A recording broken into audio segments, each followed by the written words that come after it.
അപ്രതീക്ഷിതമായി ഉണ്ടായ പ്രളയം കാരണം പാകിസ്ഥാനിൽ നൂറുകണക്കിന് ആളുകൾക്കാണ് ജീവൻ നഷ്ടമായിരിക്കുന്നത്. ഇപ്പോൾ പുറത്തുവരുന്ന വാർത്തയനുസരിച്ച് പാകിസ്ഥാന് പിന്നാലെ ചൈനയിലും പ്രളയമുണ്ടായിരിക്കുകയാണ്. തുടർച്ചയായിട്ടുള്ള ശക്തമായ മഴയുടെ പശ്ചാത്തലത്തിൽ സിച്ചുവാൻ പ്രവിശ്യയിൽ കനത്ത നാശനഷ്ടമാണ് ചൈനയ്ക്കുണ്ടായിരിക്കുന്നത്. പ്രവിശ്യയിലെ വിവിധ ഭാഗങ്ങൾ വെള്ളത്തിനടിയിലാണ്.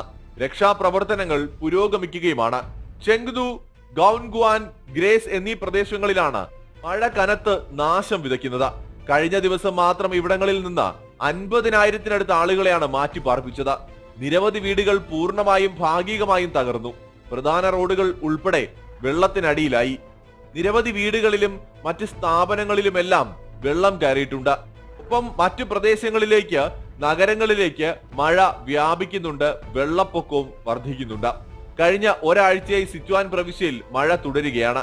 ഇന്നലെ രാത്രി മാത്രം 165.1 മില്ലിമീറ്റർ മഴയാണ് ലഭിച്ചത്. ഇതിന്റെ പശ്ചാത്തലത്തിൽ അധികൃതർ ജാഗ്രതാ നിർദ്ദേശം പുറപ്പെടുവിച്ചിട്ടുണ്ട്. മഴ ശക്തമായി തുടരുകയാണെങ്കിൽ മണ്ണിടിച്ചിലിനും ഉരുൾപൊട്ടലിനും സാധ്യതയുണ്ട് എന്ന വിലയിരുത്തലുമുണ്ട്. വളരെ ഗുരുതരമായ സാഹചര്യമാണ് പാകിസ്ഥാനിലും ചൈനയിലും ഇപ്പോഴുള്ളത്.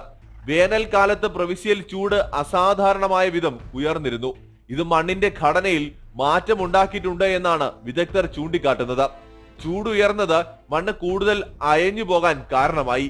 ശക്തമായ മഴ മണ്ണ് പെട്ടെന്ന് ഒഴുകിപ്പോകാൻ ഇടയാക്കുമെന്നാണ് അധികൃതർ ചൂണ്ടിക്കാട്ടുന്നത്. കനത്ത മഴയിലും വെള്ളപ്പൊക്കത്തിലും വലിയ സാമ്പത്തിക നഷ്ടമാണ് ചൈനീസ് പ്രവിശ്യകളിൽ ഉണ്ടായിരിക്കുന്നത്. നിരവധി പേരെ വിവിധ ക്യാമ്പുകളിലാണ് ഇപ്പോൾ പാർപ്പിച്ചിരിക്കുന്നത്. കാലാവസ്ഥാ വ്യതിയാനത്തിന്റെ ഭാഗമായിട്ടാണോ അപ്രതീക്ഷിത പ്രളയവും മഴയും ഒക്കെ ഉണ്ടാവുന്നത് എന്നും ചർച്ചകൾ നടക്കുന്നുണ്ട്. എന്തായാലും പാകിസ്ഥാന് പിന്നാലെ സുഹൃത്ത് രാജ്യമായ ചൈനയും ഇപ്പോൾ പ്രളയത്തിന്റെ പിടിയിലാണ്.